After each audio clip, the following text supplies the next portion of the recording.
Assalamualaikum warahmatullahi wabarakatuh. Nama saya Indah Kumalasiwi dengan NIM 2288-2032. Di sini saya akan menjelaskan materi tentang kerajaan Hindu-Buddha pada abad 12 sampai 14 untuk memenuhi tugas UTS Sejarah Indonesia masa Hindu-Buddha. Kerajaan Kediri. Munculnya Kerajaan Kediri erat kaitannya dengan Kerajaan Panjalu dan Jenggala. Panjalu di bawah Samarawijaya dan Jenggala di bawah Panji Garasakan terjadi konflik. Akhirnya pada tahun 1052 terjadilah pertempuran antara kedua kerajaan tersebut. Kerajaan Jenggala memenangkan pertempuran.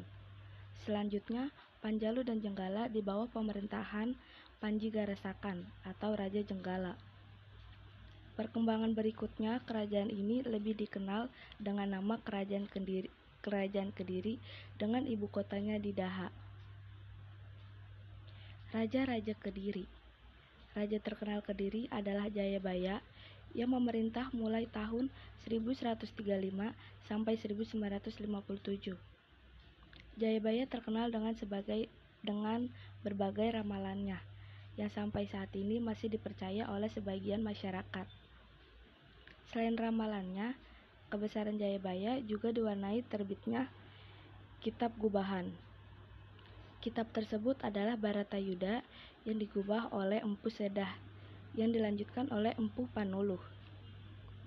Beberapa raja setelah Jayabaya dapat dilihat pada daftar di bawah ini. Yang pertama, Sareswara 1159 sampai 1169. Yang kedua, Sri Ayeswara 1169 sampai 1171. Yang ketiga, Sri Ganda 1181 sampai 1182. Yang keempat, Kameswara 1182 sampai 1185. Yang kelima, Kertajaya 1185 sampai 1222. Kemajuan kerajaan. Jayabaya adalah raja yang cukup berhasil membawa kerajaan Kediri dalam kemajuan. Kerajaan semakin teratur, rakyat hidup makmur. Kediri juga memiliki armada laut, bahkan telah ada Senopati Sarwajala atau Panglima Angkatan Laut.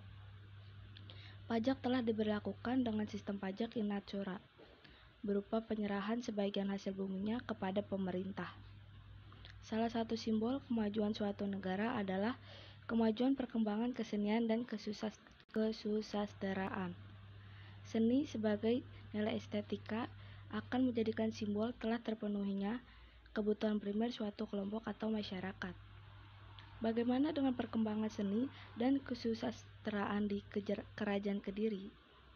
Selain wayang Panji, di Kediri juga berkembang beberapa hasil kesusasteraan sebagai berikut.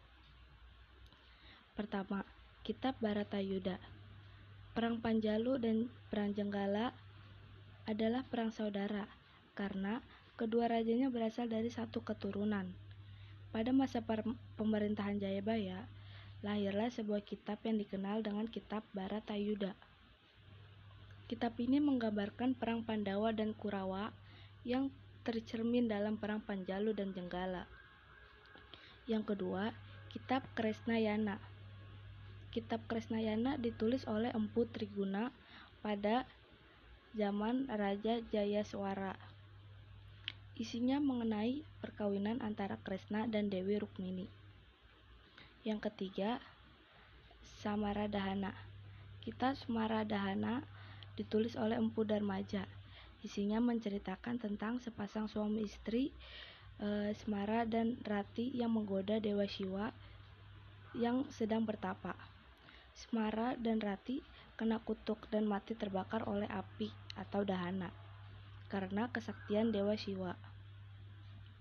Akan tetapi kedua suami istri itu dihidupkan lagi dan menjelma sebagai Kameswara dan permaisurinya.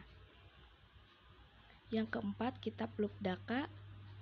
Kitab Lupdaka ditulis oleh Empu Tanakung. Isinya tentang seorang pemburu bernama Lupdaka. Ia sudah banyak membunuh.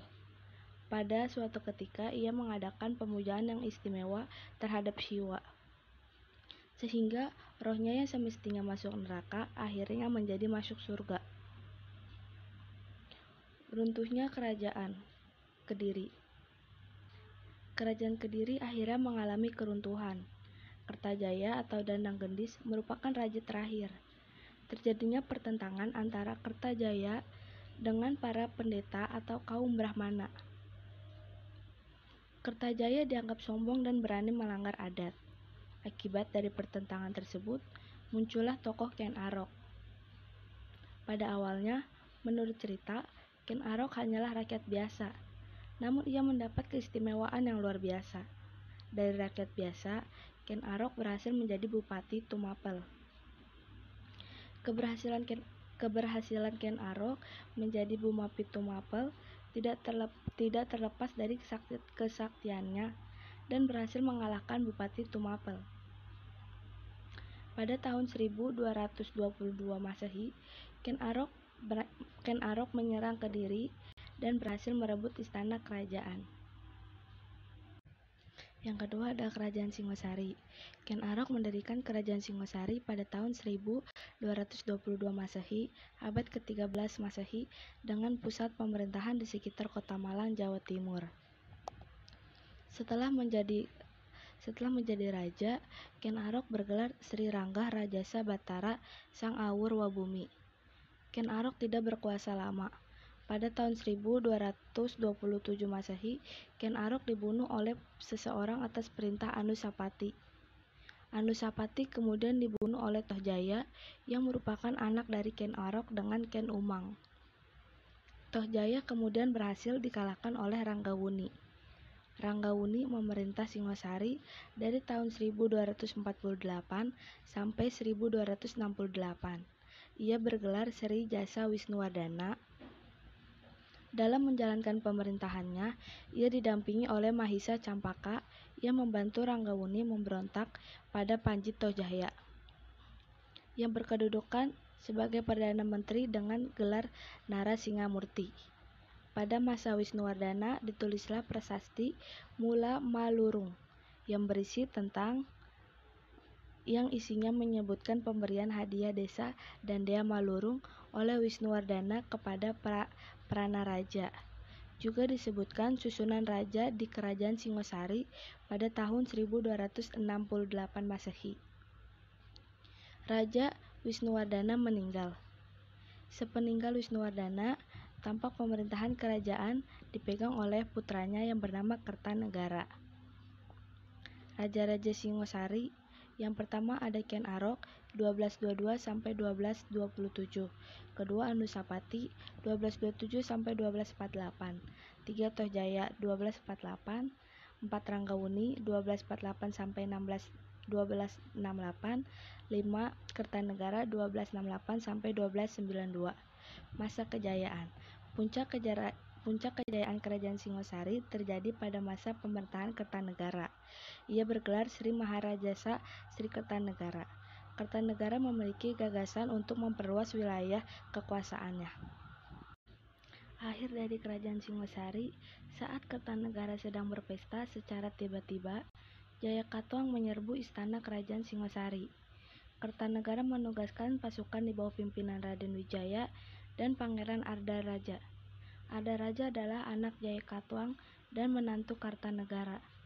Pasukan Kediri yang dari arah utara dapat dikalahkan oleh pasukan Raden Wijaya. Akan tetapi, pasukan inti dari Kediri dengan leluasa akhirnya masuk dan menyerang istana, sehingga berhasil menewaskan Kertanegara. Peristiwa ini terjadi pada tahun 1292. Raden Wijaya dan pengikutnya kemudian meloloskan diri setelah mengetahui istana negara dihancurkan oleh pasukan Kediri. Sedangkan Ardaraja membalik bergabung dengan pasukan Kediri. Dengan terbunuhnya Kertanegara, maka berakhirlah Kerajaan Singosari. Yang ketiga, Kerajaan Majapahit. Dalam Prasasti Kudadu diterangkan bahwa Raden Wijaya diterima baik dan mendapat perlindungan dari kepala desa Kudadu.